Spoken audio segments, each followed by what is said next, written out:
Welcome to the Human Capital Innovations Podcast. We're your source for personal, professional, and organizational growth and development, where we share original research, explore industry trends, and interview executives and thought leaders from across the globe. We hope you join us often for practitioner-oriented content around all things related to leadership, HR, talent management, organizational development, and change management. Maximize your personal and organizational potential with Human Capital Innovations Podcast.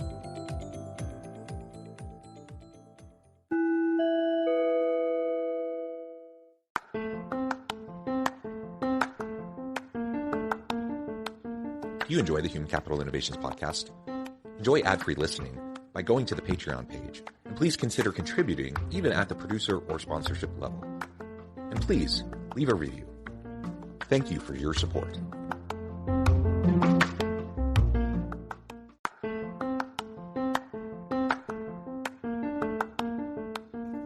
Welcome to the Human Capital Innovations Podcast. In this HCI podcast episode, I talk with Mainoo and Adrienne Milner about the recent report, Mental Health at Work, the Cost of Coping.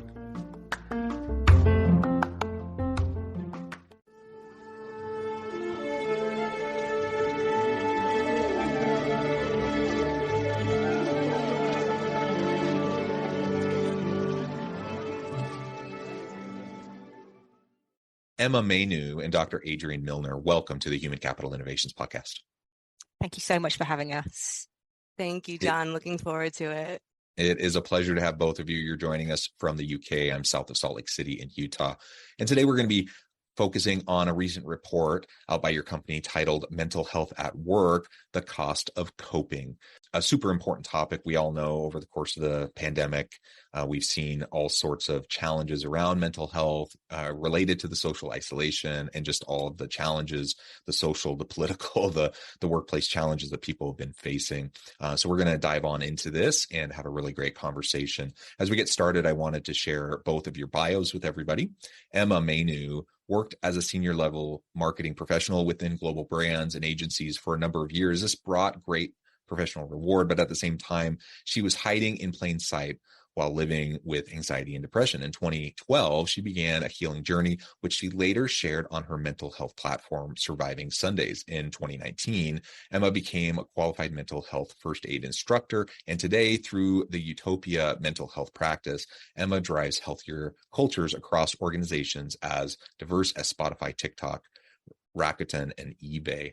Dr. Adrienne is a research and impact director at Utopia and an expert in policy addressing race, ethnic, sexual, and other types of societal and organizational inequity.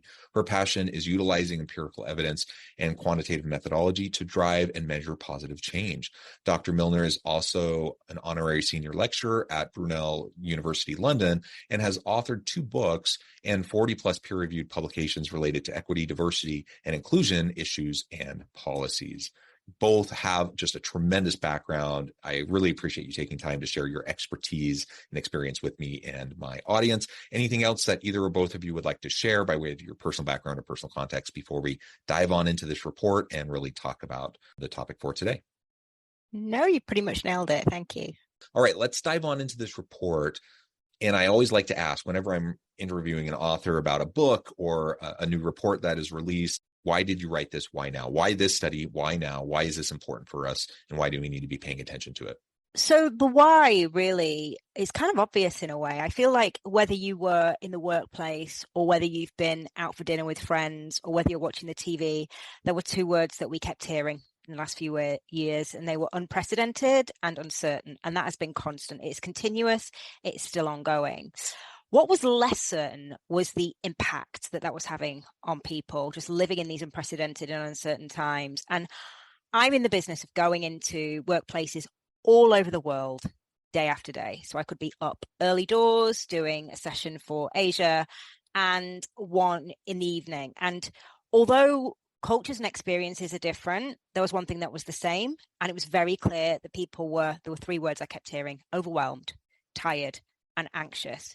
Now, we might have a moment in our lives where we're feeling a bit overwhelmed, but 3 years of consecutive crises, cost of living crisis, increases in hate crimes, discrimination. It was just so much. And we could sense it and we could feel it. Whenever I went into sessions, I could feel it. Although in those ways, it's obvious when you're in a room, sadly, employers get hung up on evidence and data when it comes to mental health. Where is the proof that I should be investing in this area? Where, what will the ROI be? And it's interrogated, unfortunately, unlike other areas of business that I've worked in before. I worked in marketing. Best part of my career was in marketing. And you always had to prove your ROI, especially if you're going to do something big and sexy.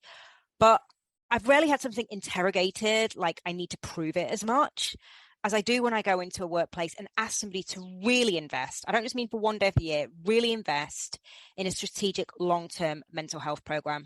And so I thought, you know what? You want evidence? We're going to give you evidence. So that is the why. We wanted to create something that leaders would listen to, and that would really represent the experiences of these people that have just been living through these difficult times and showing up at work. That's why. Yeah, great.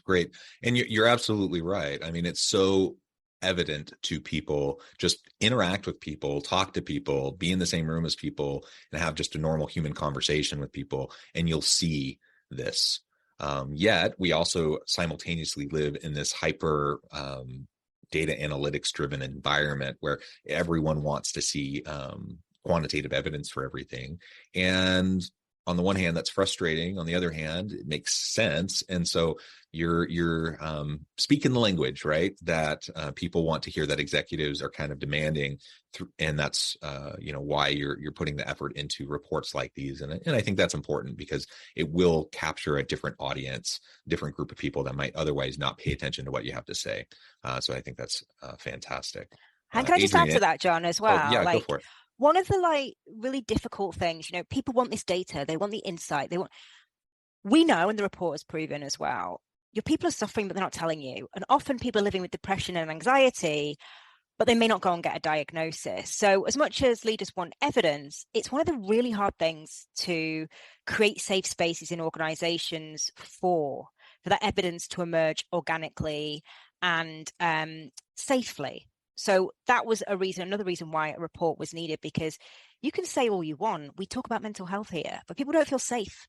You're not going to know the real picture of what's going on in your organization. So we wanted to provide a clearer picture for those people. The other reason is that we're also an inclusion company, and we know that the most minoritized people are suffering because of, it's not just the pandemic. We had, everything from George Floyd to the cost of living crisis to war, to environmental crises that are, again, impacting the most environmentally vulnerable, which are poor people, which are people of color.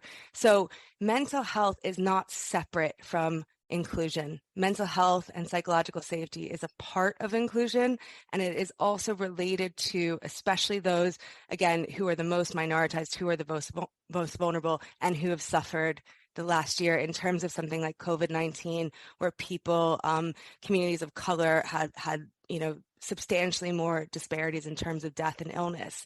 So that was another reason as well, is to link mental health with our focus on inclusion and diversity. As you were both describing that, I couldn't help but think of adjacent but slightly tangential kind of a topic, and that's related to neurodiversity in the workplace as another, one of those categories as we think about inclusion. And this is something I've done quite a bit of work on in my own research around autism and autism in the workplace. And I did a big study a few years ago, and I'm sorry to kind of get us off track a little bit, but I think it's relevant to what you were both just saying.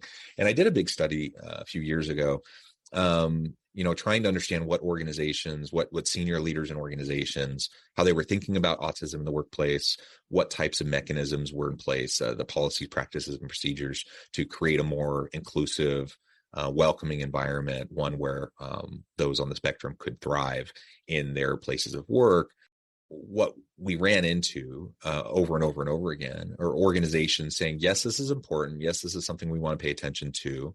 On the one hand. On the other hand, it's not the kind of thing that a lot of people self-report. And, I can't I might be able to observe some traits or behaviors that might give me a clue as to whether someone is on the spectrum.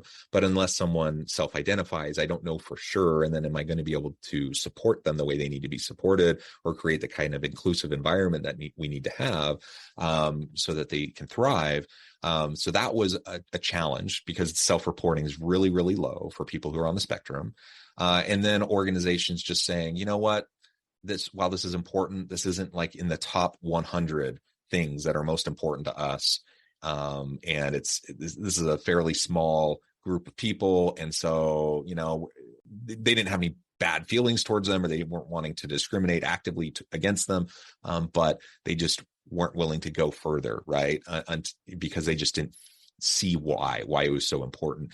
And all of this gets back to what you were just describing in terms of mental health, because so much of it is suffered in silence. So much people will not actually open up and share, especially if there isn't already an inclusive environment where they're given permission to be vulnerable, or they're given permission to express and to openly share and self-divulge what they might be struggling with. So, in some senses, it's a bit of a chicken and an egg kind of a situation. People aren't going to share unless there's already an inclusive environment. If there's not an inclusive environment, how do you create that psychological safety so people are more willing to share? And if senior leaders are only willing to act if and when they see the data to say this is really, really important to our people, then when are we ever going to get there? It's like this cycle of like non-reporting and then feeling like, oh, there's not enough need, and so we're not going to pay attention to this, right?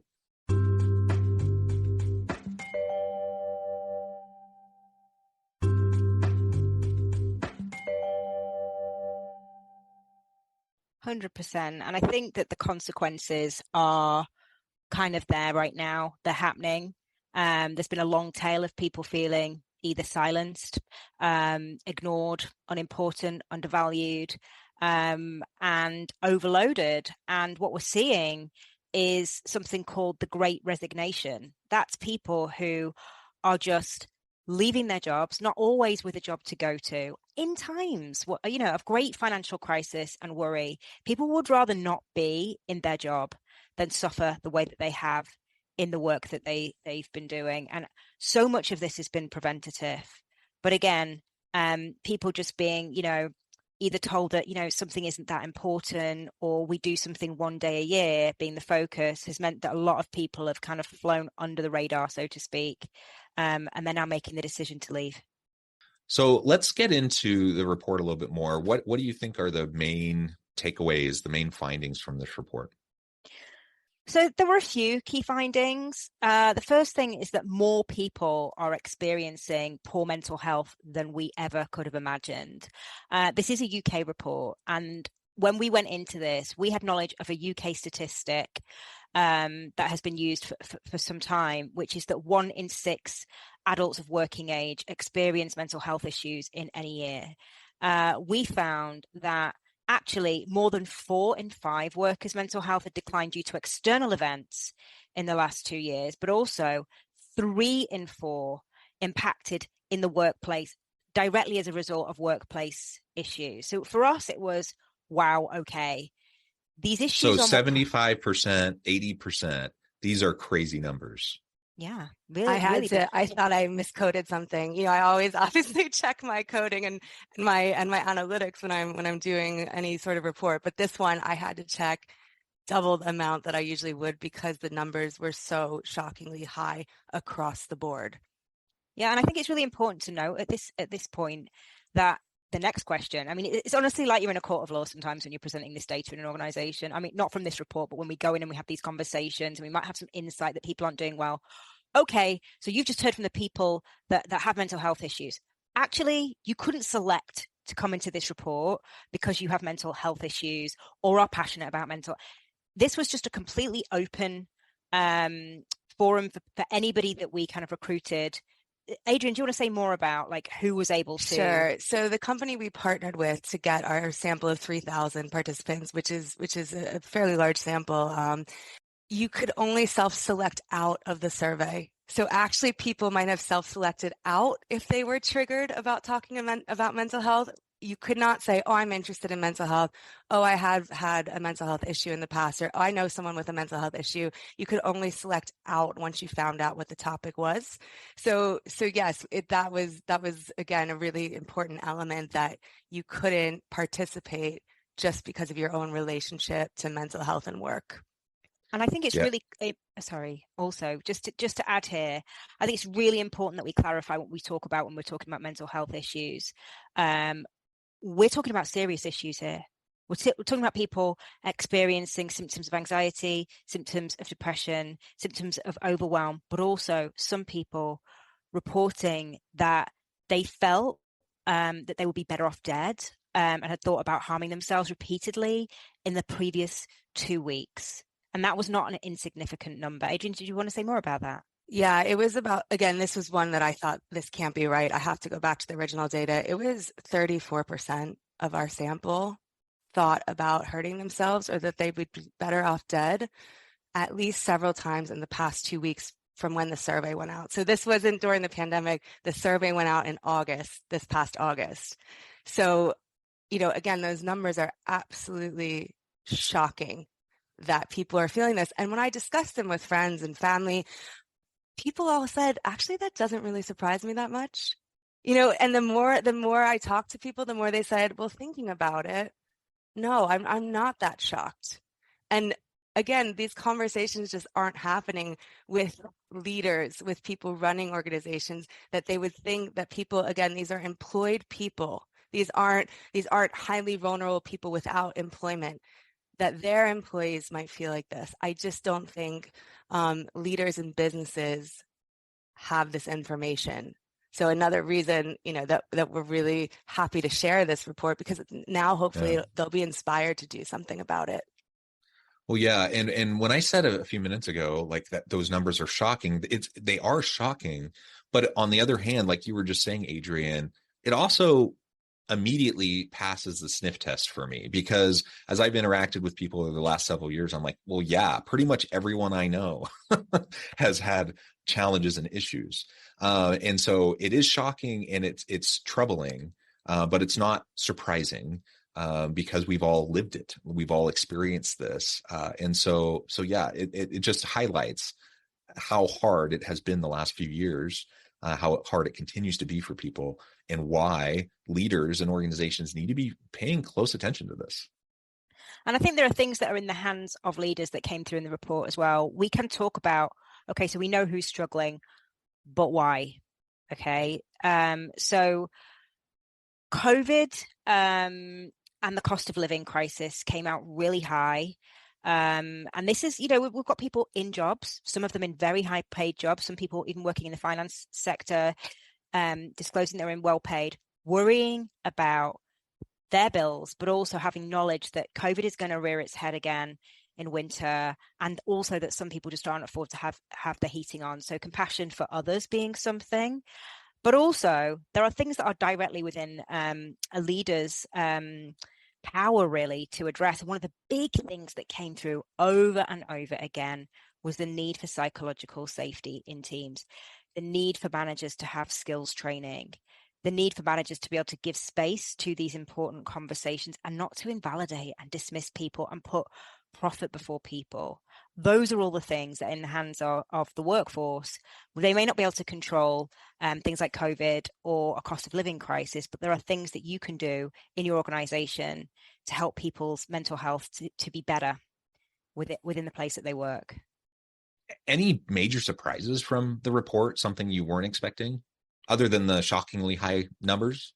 Yeah, I think it was, for me, the fact that this is actually leading to the Great Resignation, as Emma suggested. So we know that people are resigning. And the story that was told coming out of that was just that COVID gave us more purpose. It alerted us to the fact that life is precious. We spend a third of our lives at work. Let's find somewhere that, I feel valued, or I feel, I'm committing a purposeful act in my career. But this report is showing that 32% of our sample considered or actually left their job specifically because of the relationship between the way the work that their work negatively affects their mental health. So they're citing that it's not just, okay, I'm going to get a better job. It's actually because the way that my work is impacting my mental health is causing me to actually leave. So I thought that was an interesting sort of take on the Great Resignation, that I wasn't sure that people would cite their mental health at work as the reason for wanting to leave their job.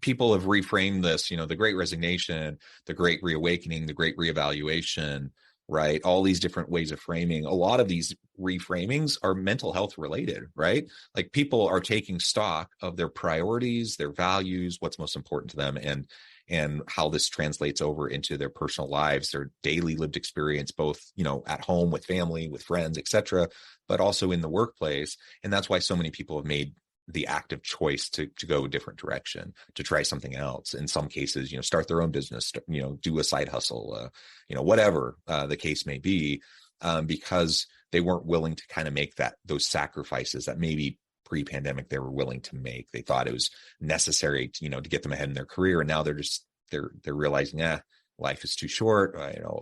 There's so much craziness in the world. Everything's so complicated and messy. Why would I suffer through doing something I hate or something that's not fulfilling or meaningful or whatever?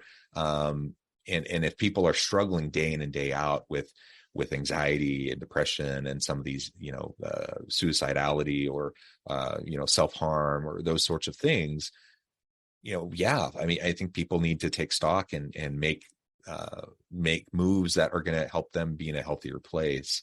And so I've heard so many senior executives kind of lament this whole idea around the Great Resignation or talk about entitled employees, people not willing to, put the work in. I think the whole conversation around quiet quitting, for the most part, it really bugs me because the whole time people are talking about it, the way I've heard people talk about it, it's the framing around, people not willing to put in as much time and effort as they once used to. They're quietly quitting. That's an employer kind of way of framing it. From an employee side, I'm thinking, why would I endlessly sacrifice myself on the altar of my career, when the company's not committed or loyal to me, they're not investing in me, they're just wanting to, churn more, get more out of me, produce more from me constantly. And I'm not willing to put in 60, 70, 80 hours for a job that isn't meaningful or fulfilling and is just kind of sucking the life out of me. So why wouldn't I recalibrate?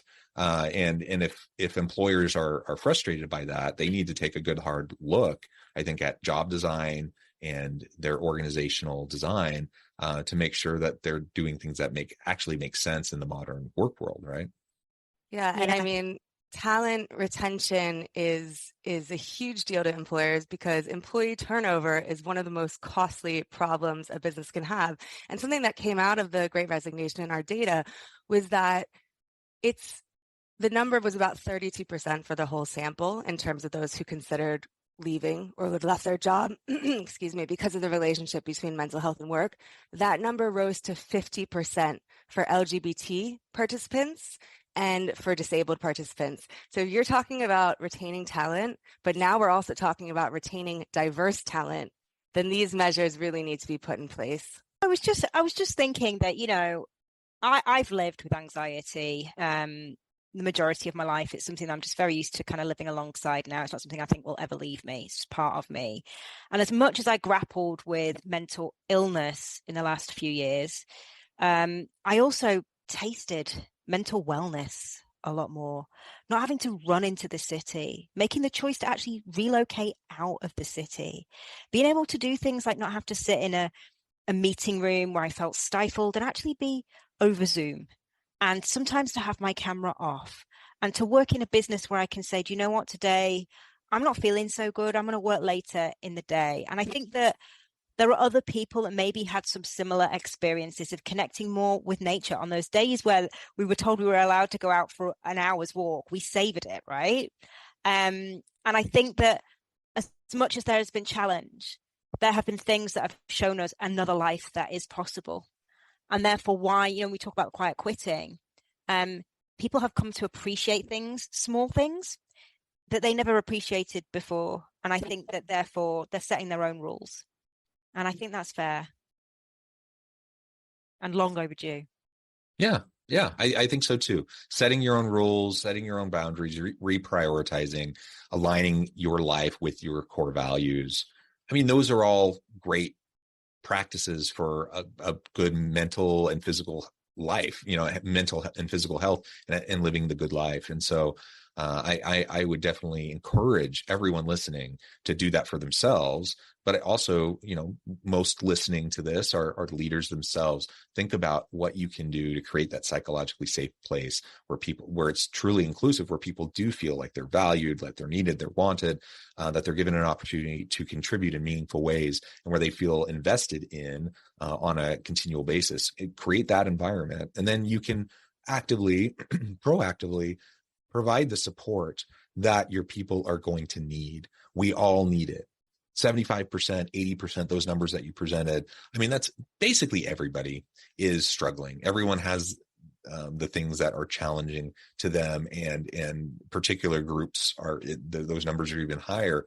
And so let's make sure that we're paying close attention to this. Well, it has been a real pleasure, Emma and Adrienne. I know we've just scratched the surface. There's so much more we could dig into with this report, but we're going to have to leave it there for today. Before we wrap things up, I just wanted to give you a chance to share with the audience how they can connect with you, find out more about your work, your team, where they can find the report, and then give us the final word on the topic for today. So you can kind of reach out to us on email at towardsutopia@weareutopia.co. The report also can be found, you can download it on our website, which is weareutopia.co. So you can reach us via those ways. And also just to say to you, thank you for giving us this space to talk about this report today. It's one thing to kind of have it out there printed and circulating, but quite another to kind of give it some richness and context in a conversation. So thank you.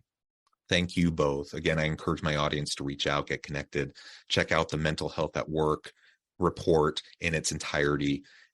Please utilize it. Please think about these things carefully and implement practices in your organization to promote the positive mental health and successful, healthy living of your people.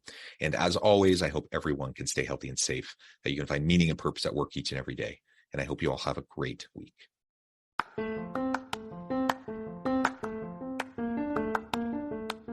You enjoy the Human Capital Innovations podcast? Enjoy ad-free listening by going to the Patreon page, and please consider contributing even at the producer or sponsorship level. And please leave a review. Thank you for your support.